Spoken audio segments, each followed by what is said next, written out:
January 8th coup that happened in Brazil. And so without further ado, I'll go ahead and pass off. Alexandra, I think I'll pass it to you first, if you want to go ahead and introduce yourself, and then you can pass to the other panel members. All right, thank you, Sanin. We're going to share today a brief presentation. I'm going to give you an overview of Aos Fatos' work, the importance of our continuous monitoring of disinformation that we do, and how this monitoring was fundamental on the development of Golpeflix, which is a multimedia special we published last March. So it's been a year since we published. Joining me are Itel Rudnitsky. She's a reporter for Aos Fatos. She was the main professional to sort and analyze all the media we used on the special. And João Barbosa is a data scientist in Aos Fatos. He works very closely with our newsroom to find stories on social media and analyze trends and collect media. So I'm gonna start our presentation here, and then you can interrupt me at any time. I know we'll have time to questions later, but you can interrupt me.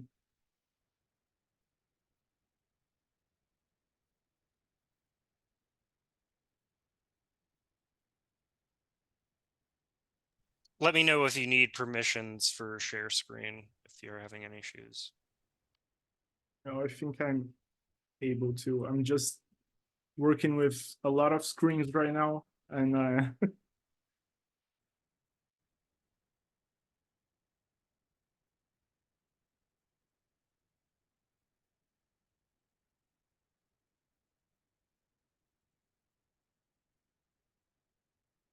can you see it? Good. So at Aos Fatos, we are a team of about 30 people made up of mainly of reporters and editors, but we also have developers, designers, and linguists to produce the most relevant and insightful content on disinformation and social media. That's our main mission and our main goal. We have an office in Rio de Janeiro, but most of our team works remotely, and we are distributed in 4 of Brazil's 5 regions. So for instance, I'm in São Paulo, Ito lives in Recife, which is northeastern Brazil, and João is in a city called Juiz de Fora in Minas Gerais. So we have 30 people living throughout Brazil, which is a huge country, as you know. So to get an overview of our tech strategy, we have mainly three main goals, which is to improve productivity, to improve distribution, and to collect data. We have Scriba, which is a automated transcription tool developed by us that was created because we have to fact check live events, for instance. So we had a pain, our newsroom had a pain that we could solve internally. We also have Fatma, which is our fact-checking bot. Last November, Aos Fatos launched Fatma GPT, the new generation of our fact-checking bot that uses OpenAI's model to generate content based on our reportings. And Fatma is available on WhatsApp and Telegram, and it also serves as a data collection tool because users can send us content to verify, and that help us to identify trending topics on message apps that are closed platforms. So Fatma also gives us really important data to work on. And the last thing we'll talk more extensively is Radar. Radar is our monitoring system that includes 5 platforms, but we also use third-party applications like ClaimCheck from Meta and a tool built by Kawaii to monitor.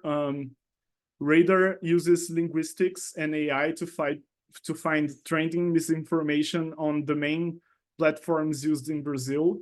We analyze over 500,000 posts weekly, and this was the main tool we use it to collect and analyze the media that we later use it on Golfflix.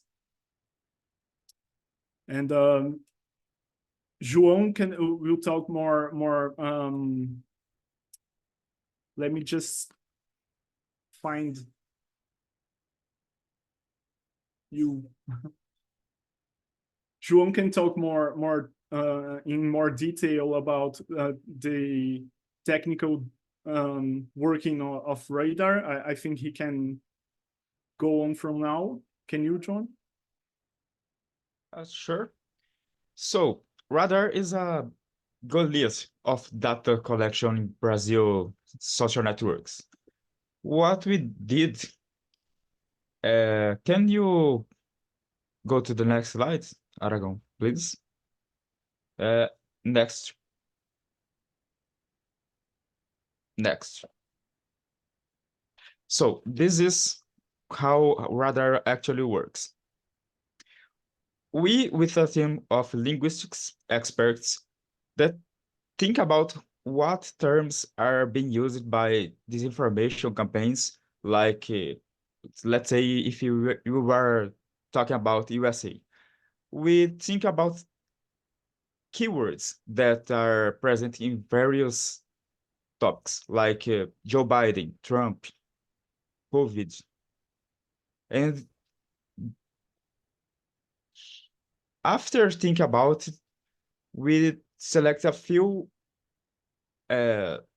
posts or publications in different social networks, and then see if there's another level, what we call level, of disinformation in those messages, like use of excessive emojis, multiple exclamation points, those little hints that we instinctively know that are present in misinformation campaigns or astroturfing campaigns include, and we rate those messages. We put them we put a score between 0 and 10, and if the message is scoring about 0 and 5, we classify them as low quality. This is how we select what content is displayed on our dashboard that is publicly available. Can you go back to the previous slide, Aragon? No, the previous, yes. One problem that we have, but it is not our problem, it's a problem that this way of tackle the problem, the disinformation problem, is that the discussion is not static, it's changed over time. We detected this problem when we are trying to monitor COVID disinformation. At least in Brazil, we have a distinctive problem that we kept changing how we call the disease. In early 2020, it was simply COVID. But a few months later, it was a little flu. And then it was called, I don't know. It kept changing. So we in Radar, we have to keep it changing, have to keep it monitoring, and see if the terms are changing and adapt our approach to the monitoring. Yeah, I believe that the main point here is that the solutions we used to create Golfflix like a year ago, some of them are not available anymore. So changes in platform APIs, for example, mean that the development of radar has to be continuous. continuous, forcing us to always be on the lookout for new solutions. That is valid both to the technical solutions and also for the terms we're using to monitor, as João was saying. We have to always be on the lookout of new strategies to disinform and new ways to collect our data and collect our media, because everything just changes continuously and so fast. So I believe that the main point, or one important message that we want to pass is that it isn't possible to, it is possible, I mean, but it is better if you do a continuous monitoring. If you always look to a subject or a team and you try to also detect the trends throughout time, how this subject or this team or this kind of pieces of this information, they change, the terms use it, the platforms use it, and everything.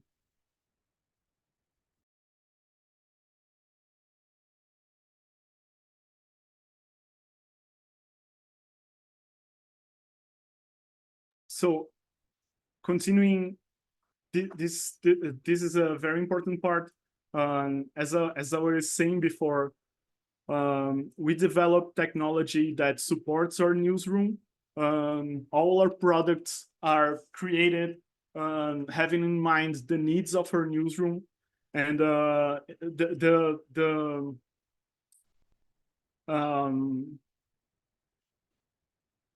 the way that the newsroom works with our developers or our data scientists and with data from radar is that we can identify trends in real time and respond to them with journalistic content as quickly as possible. And we also use the methodology of radar to build stories. So if we want to tell how a false narrative came from, you know, some obscure group in Telegram and then went mainstream, we can show that through time and through different platforms. All this has journalistic value, but it needs both kinds of professionals that can look to data and collect data and analyze data, as João does, but also reporters like Ito and editors like myself who can like understand the news cycle and contextualize what we are seeing in the data with, you know, real stories, with journalism. And so this is, yeah, please. Let me just say something. I think it's very cool.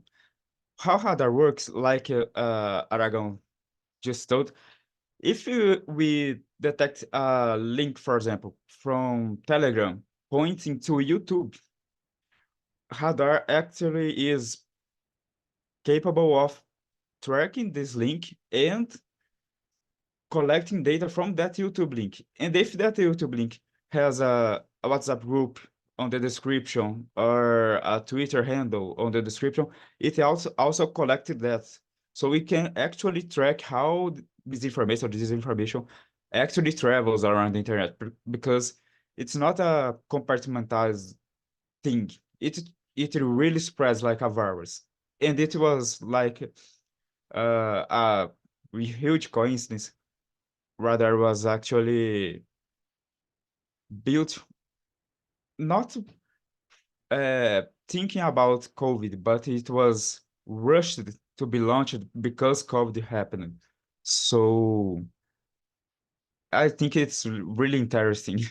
I I like how this aspect of pandemic contamination, etc., really was built into Radar, and how this information actually works like a virus sometimes. Could you just briefly, before moving on from this slide, explain the graph for me? Sure. This graph shows the occurrence of the term early treatment. I don't know if in English they use that term, but in Portuguese they use that term to refer to like ivermectin and you know, so this shows over time. I believe that this graph is from 2021 maybe. We'll show, let me see just if we'll show more graphs. No, this is the only one, but basically this graph is from 21 and it shows the occurrence of the term early treatment through time. So we were able to identify that from March or April on, this specific term was like catch on the, let's say, misinformation community. So this is the kind of stuff we can see in real time and then reflect on our coverage. Moving on, I'm gonna start to talk about our specific elections coverage, which led to our multimedia special. And through our coverage of the elections, we were able to identify that the discourse adopted by Bolsonaro supporters has become increasingly extreme over time. So we already knew that because between the elections results in early November and Lula's confirmation in mid-December, it was like a 40 days period. The networks were instrumental in instilling the idea among Bolsonaro supporters that there was a plot underway to prevent the president-elect from taking office. So this was, let's say, a macro trend we could observe with numerous stories we published week after week. And then after the coup attempt in January 8th, we were able to rebuild the radicalization process that made the attack on institutions possible. So the premise of Golpeflix was to show the period between the end of the elections when Lula was elected and the attempted coup, which took place 7 days after he took office. We did that. So Ito will talk more extensively about the process of curating the media itself. But just so you know, is that Golpeflix, the idea was to explain this period of time between the elections and the attempted coup with an innovative format showing not only a storyline that uses text, but also showing people like what coupists, what extremists could see on their phones, like how did they got more extreme over time, and which content, you know, they saw that could spark that. So the multimedia special is organized as a streaming app in which the user can navigate through chapters, and it's on a chronological timeline. So it begins right after the elections and it ends on the attempted coup. And each chapter explains the false narrative is created and the elements that appear in the social media posts.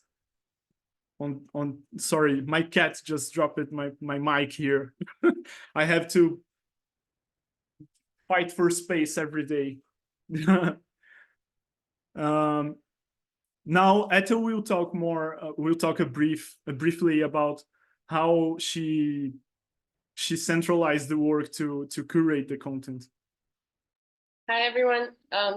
My name is Ethel. Like I was introduced before, but I thought I'd like to introduce me again.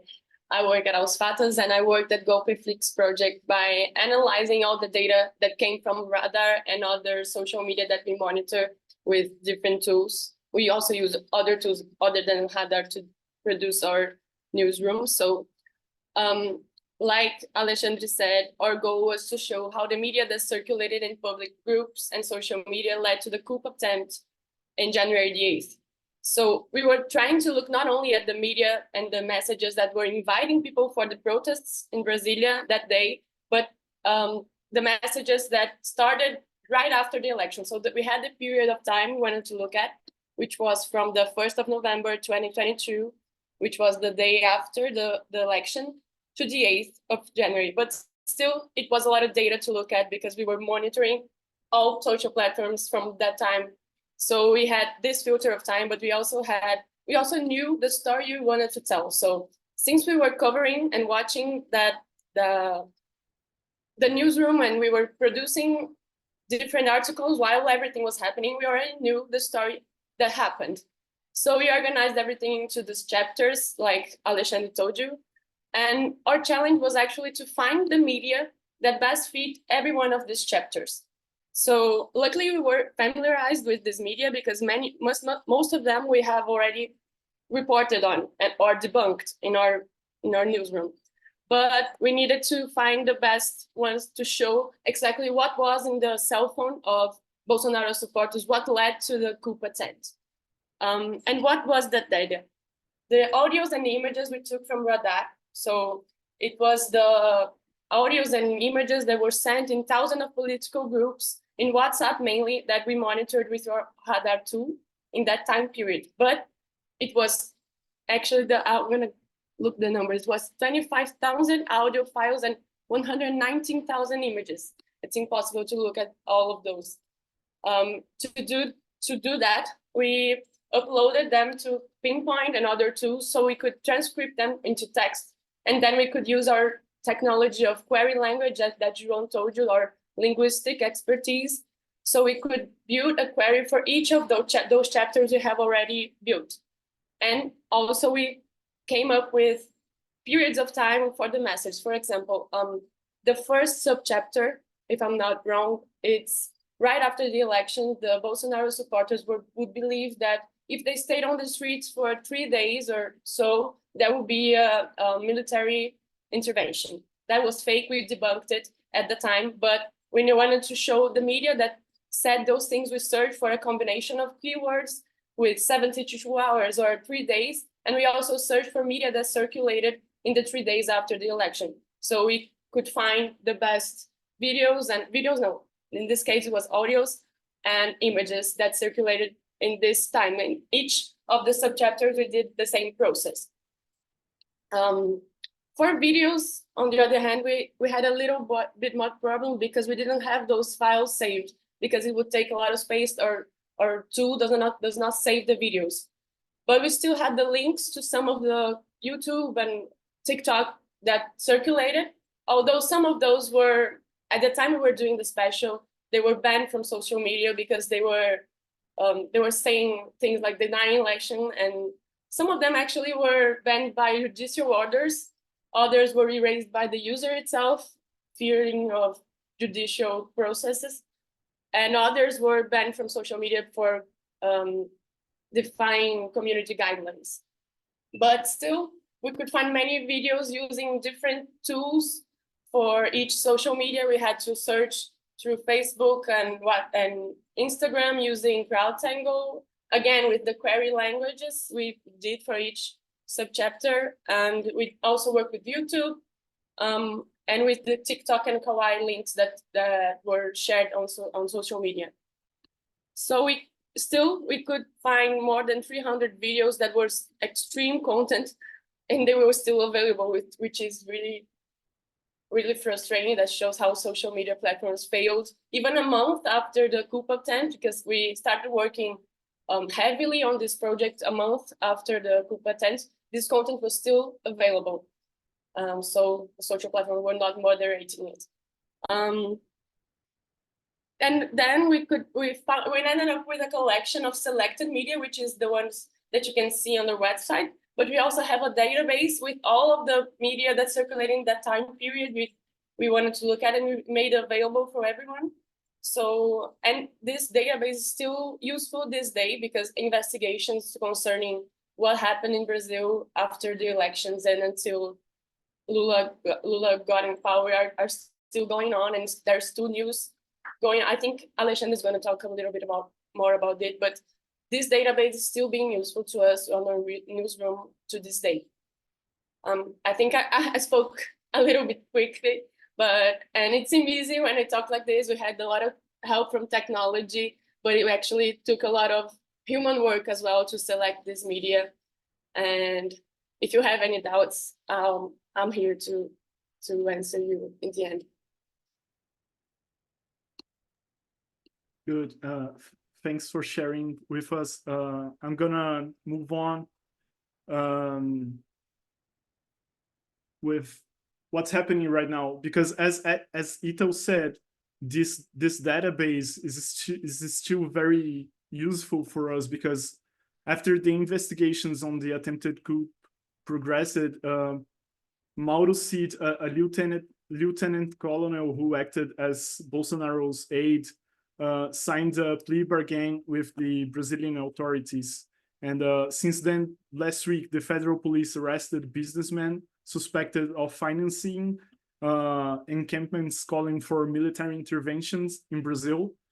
So we have new facts every week, and our monitoring and reporting on social media is essential to connect the dots. So there's new information we are knowing right now, like military people that are being investigated for the attempted coup. For instance, they use it official publications by the Brazilian government to share this information on social media. So basically, someone with a government position would publish something, an official act, and then this act would be used on social media to say something that it didn't mean. So there was like some people saying on social media that there was like an acting president in Brazil that was a minister for Bolsonaro. And now we are knowing that this kind of misinformation was orchestrated. So the database is useful because we can see things that we collected months ago and then give new senses to it based on the investigations that are ongoing. And to finish on this chapter, I'm gonna talk briefly about the importance of the support of the McRock Foundation and DocumentCloud, because as Ito said, and as I'm saying, we are still investigating what happened. We still don't know all the facts.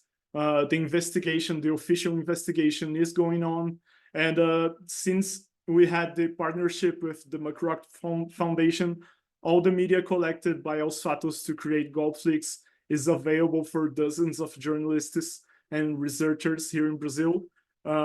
We are eager to collaborate with people who want to explore this database.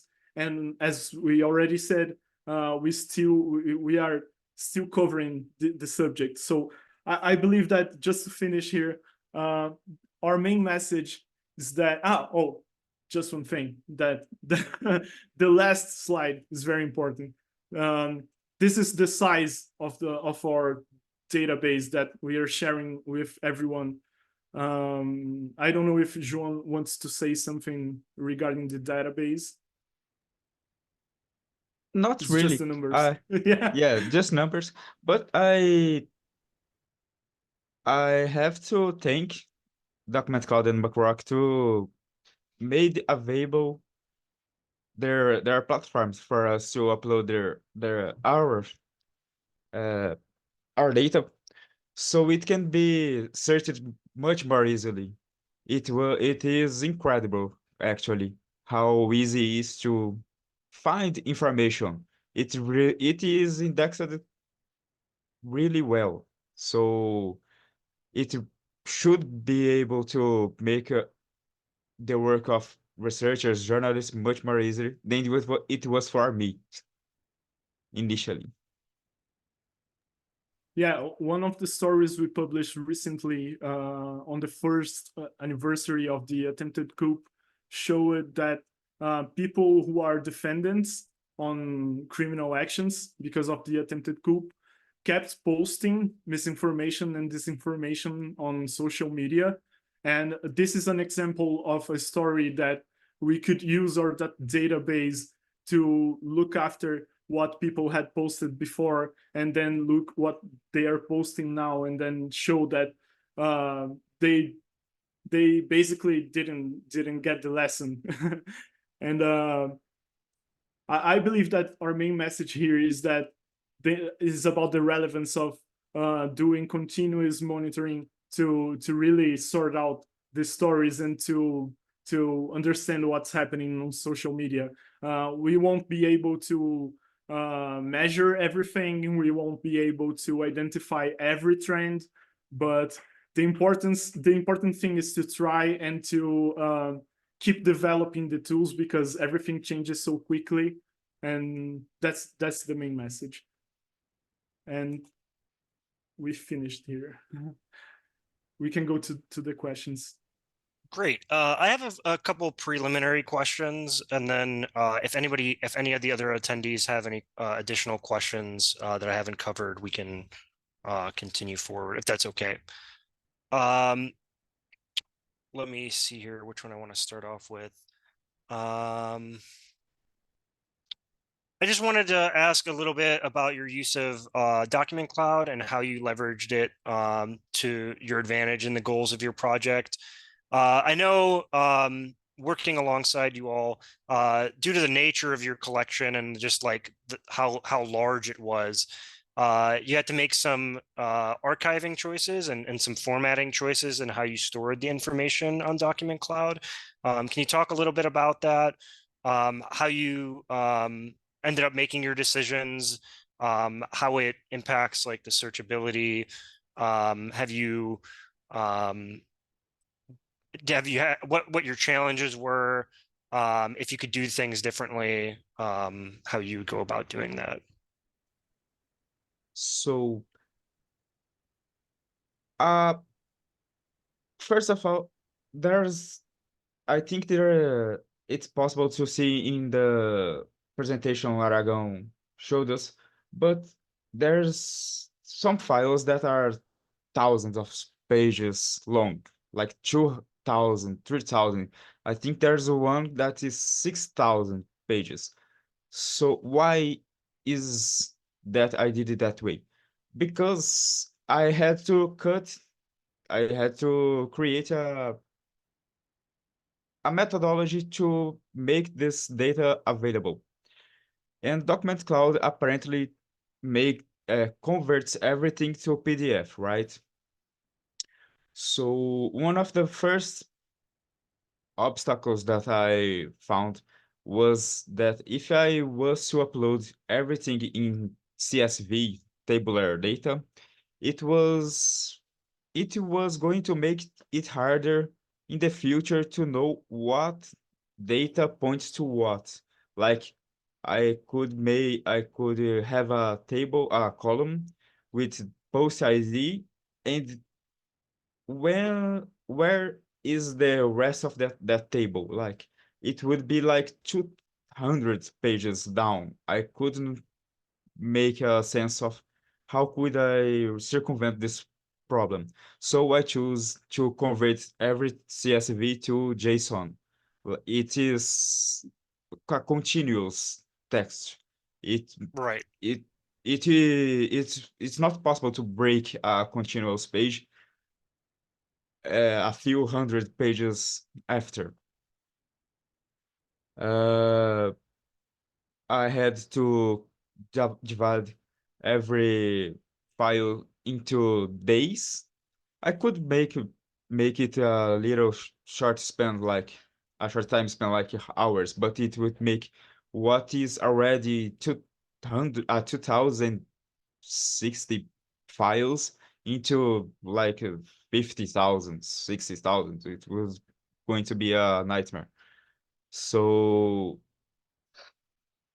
the main problems that I had to deal with and how I solved it, and between quotes, it's transform everything from our databases to JSON files that can be read somewhat easily by humans and machines. That's why I did what I did. Totally. Yeah, that makes a lot of sense. Trying to convert things like spreadsheets or CSVs to something like a PDF means that the columns break and you don't know exactly where the data transforms into. So I found your use of JSON kind of an innovative way of going about storing that kind of tabular information and being able to still utilize DocumentCloud's search functionality, so you don't have to like break the continuity. I wanted to ask you a little bit about your data gathering steps. So you briefly mentioned CrowdTangle. How did you go about like mass gathering the social media posts? I know that some of that has changed, obviously, with like Twitter becoming X and all the API endpoints breaking and things like that. But I just wanted to see if you could speak to a little bit about the mass collection of data and yeah, what kind of hurdles you face there, how you went about overcoming them. I think Ethel can help me with this, but I would like to start answering that it's incredibly frustrating.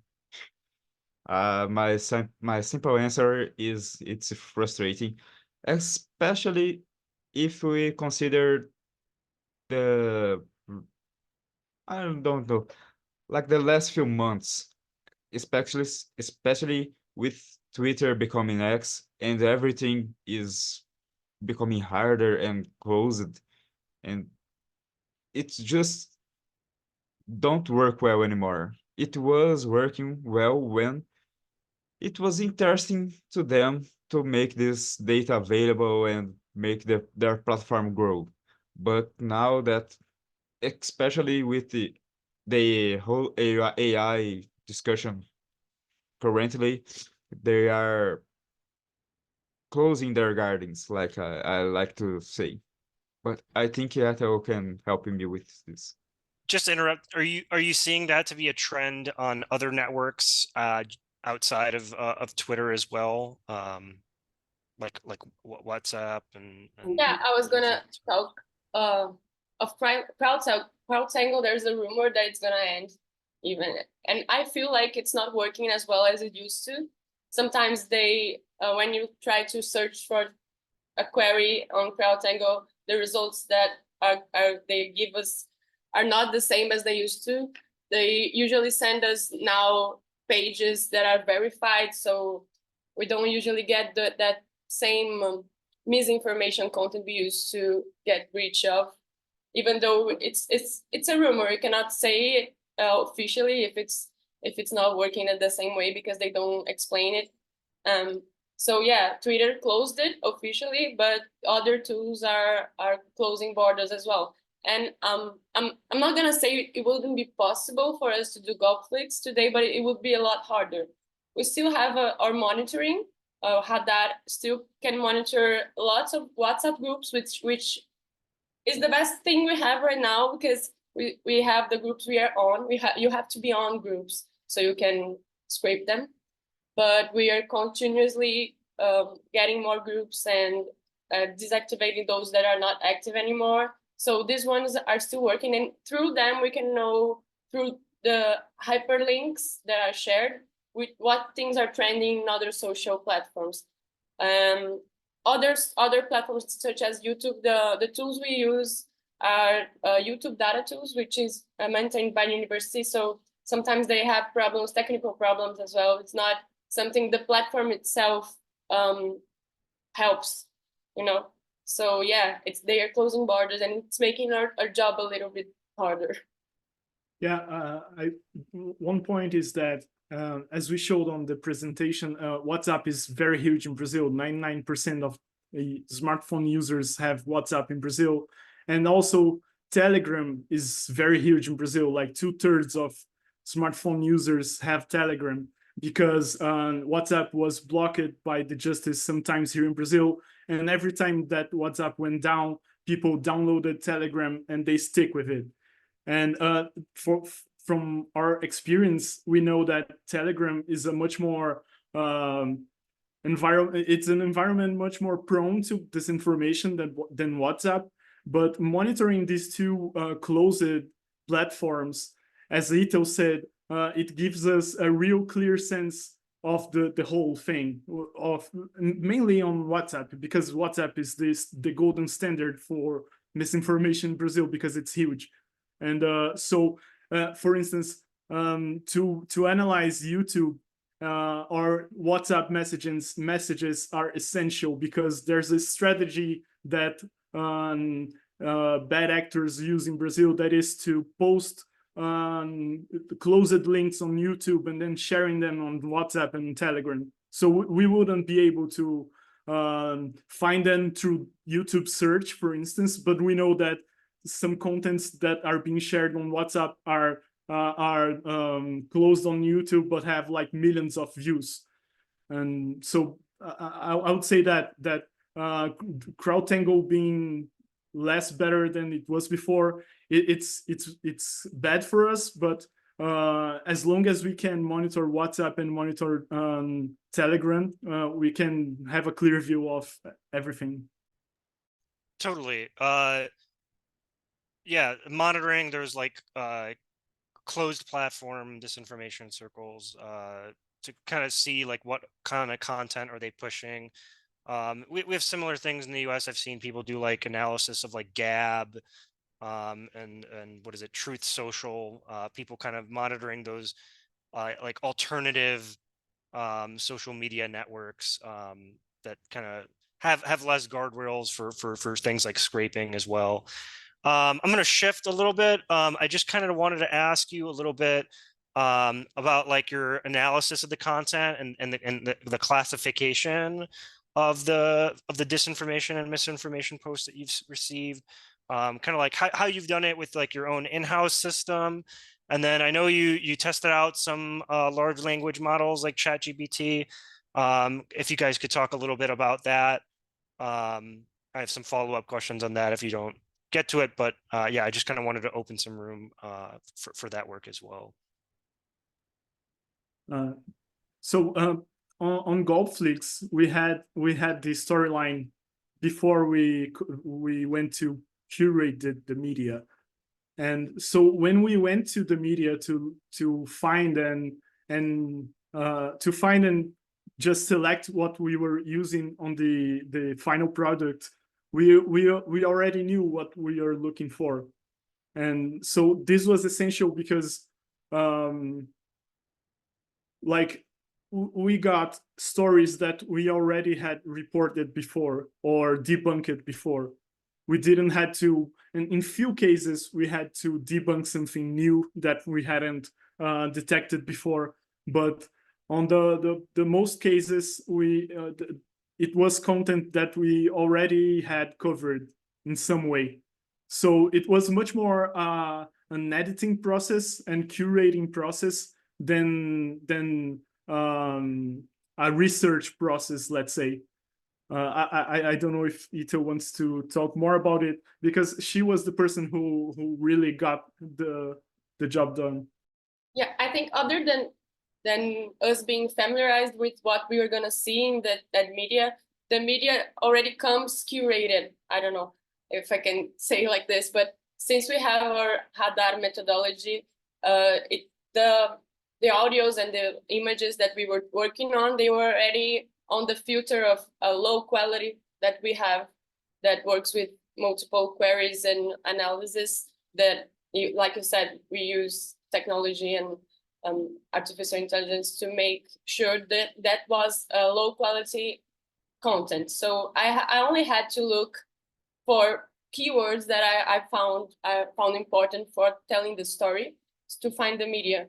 And every single media I came up with was extremely misinformation and disinformation, because if I'm not wrong, in our democracy query, democracy monitoring, we have a 95% of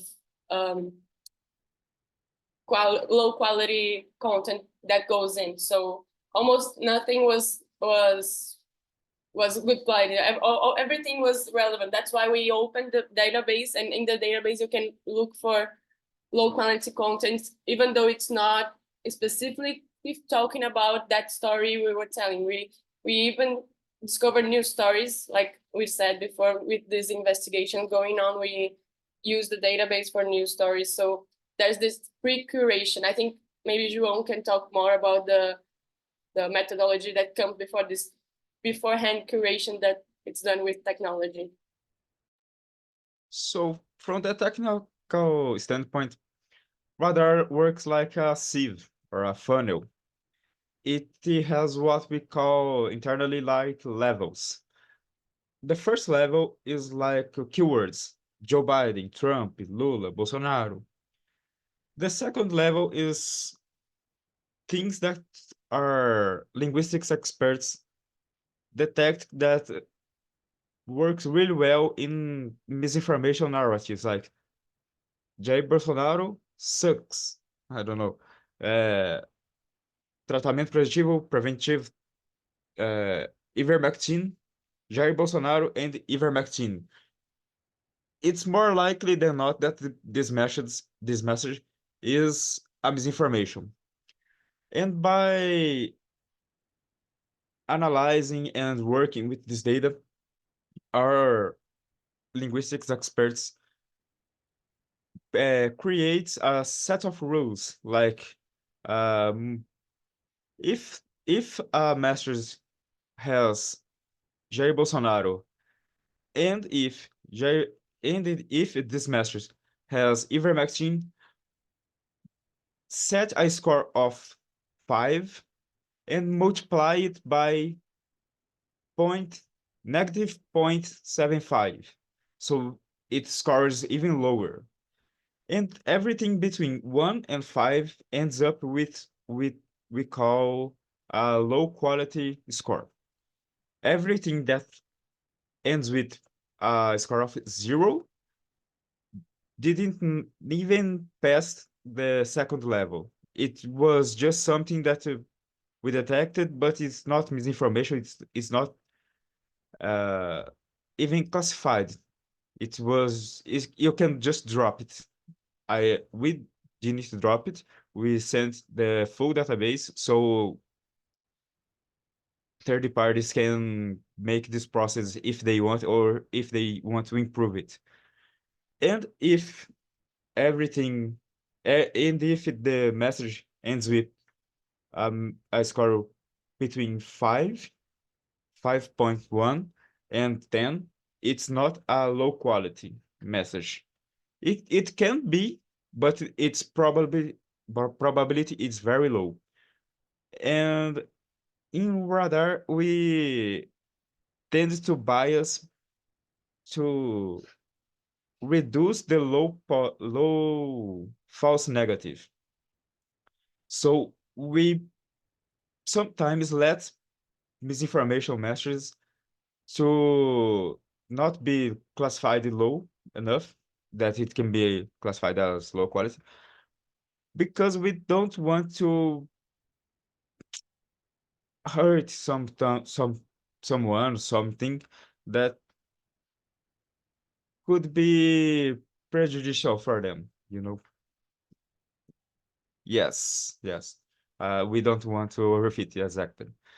Regarding just remember, regarding the test with ChatGPT, we tested if the large language model could replace our static rule set. And at least we found it was very difficult to make it a really good prompt. It is a very expensive task, at least using their solution. If we had a solution in-house, it could be made a little cheaper. I don't know. We didn't test that. And it's really finicky. It's sometimes the ChatGPT is scored really wrong, and we don't know why. So it's for now better to let this task to humans. For now. Also, Totally. Go ahead. if I can just show briefly some slides that are from just another presentation, but have to do with what we're talking about. Is about Fatima GPT, which is our fact-checking bot integrated to OpenAI's model. And Fatima exists for a while now. We launched it on 21, if I think. But after the explosion of AI, it felt it outdated, and then we decided to try to integrate it with OpenAI's model. And this is the framework we use it. Our developers use. I cannot talk on technical detail. I'm a journalist, but this is the framework we use it. That basically minimizes hallucinations. It is more easy to update. So if we have new information, the database the database in which the bot uses is updated. And this is the process in which a user can make a query, and then this query is converted to embeddings, and then we generate content based on our proprietary database that is basically all our articles. Just so to give you a quick overview of how it works. And it is available on WhatsApp and on Telegram and on our website also. Awesome. I have a question. What do you use for the semantics or it from the slides that you just presented? I'm just curious. What do you use for the semantic search? To build the queries, Yeah. we use for the Fatima. Yeah, for Fatima. Yeah, from the presentation you just presented. Okay. Yeah. Oh, I cannot say for sure. I can ask for Bruno, which is our innovation director, to get back to you. No problem. I was just curious because I saw the diagram, so it just made me interested. Aside from this presentation, let me see if there's any questions, last minute questions from any attendees. Otherwise, I think we're just about up for the hour. I don't see any questions currently. Does anybody have any rolling questions, Michael? Yeah, good question. Michael asked, how did you track the WhatsApp data? So we have to be in the groups. So we used for that for GoProFlix, we had this service, but we changed that. There are services that get in different kind of groups in WhatsApp. Our goal is to get into political groups, public political groups. Otherwise, we couldn't scrape the messages in it, and then we put on the query process within these groups, and they're constantly being actualized because there are groups that are banned, judicially banned from Brazil after the coup attempt. There are groups that they close for some reason. So they are always updating. I think we have over thousands of groups, right, John? Sometimes when we put a query on, there are fewer, but overall, I think we have over 1,000 groups. Yes.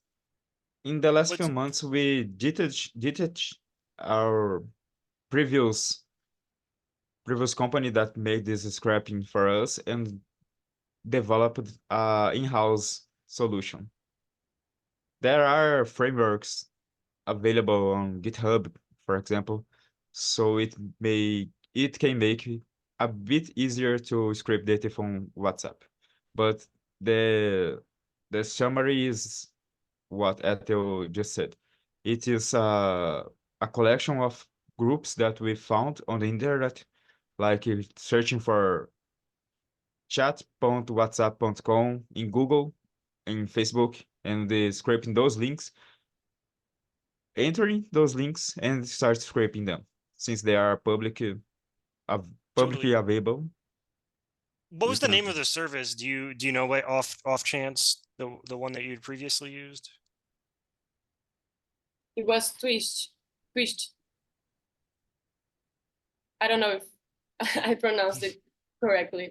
That's how No, it goes. if you could just drop a link in the resources, someone might find some use from it. I'm not sure if it's still currently working or, but still for We had public. problems with it, but last time we checked it, I believe it was still on.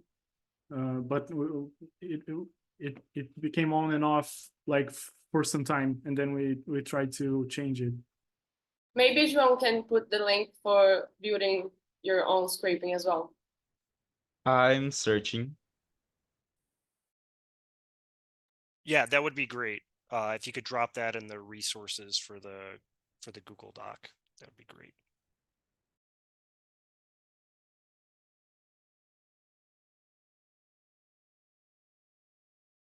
For Telegram, Telegram makes it really easy to export their data for anybody who's on here watching. I've also scraped Telegram groups in the past, and it's really trivial from the desktop app, at least.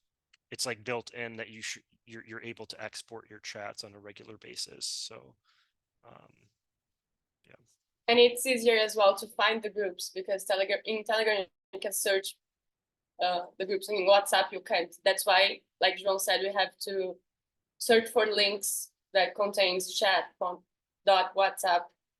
But on Telegram they don't have it, and that's why on Telegram as well they have bigger misinformation groups, because you can actively find these groups more easily if you're on Telegram than on WhatsApp.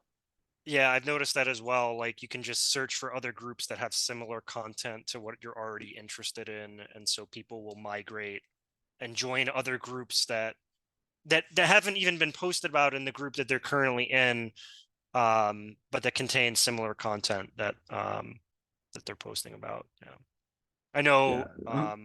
I've seen this in like alt-right networks in the United States operate very similarly in using Telegram to disseminate disinformation in that way. We use it not only to report on politics, but also on topics like human rights, reproductive rights. And we showed that there was a net of child pornography content on Telegram also, with 2 million users that were took down, that went down after we published the story. So this is an important thing also, that we do not cover only politics, we also cover social themes related to social media. And all these tools are very important with the work also.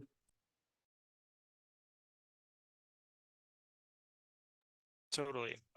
Thank you everyone for attending today. We are past the hour for presentation. If anybody has any last minute questions in the last minute or so, I'll let them through, but I think we've got to let our panelists go for their day as well. Thank you very much. Thank you, Sunny, for the opportunity and for the questions and everything. It was great. Totally. And yeah, if you could just post those links about WhatsApp in the Google Doc, I think others would appreciate that. For sure. Thank you, everyone.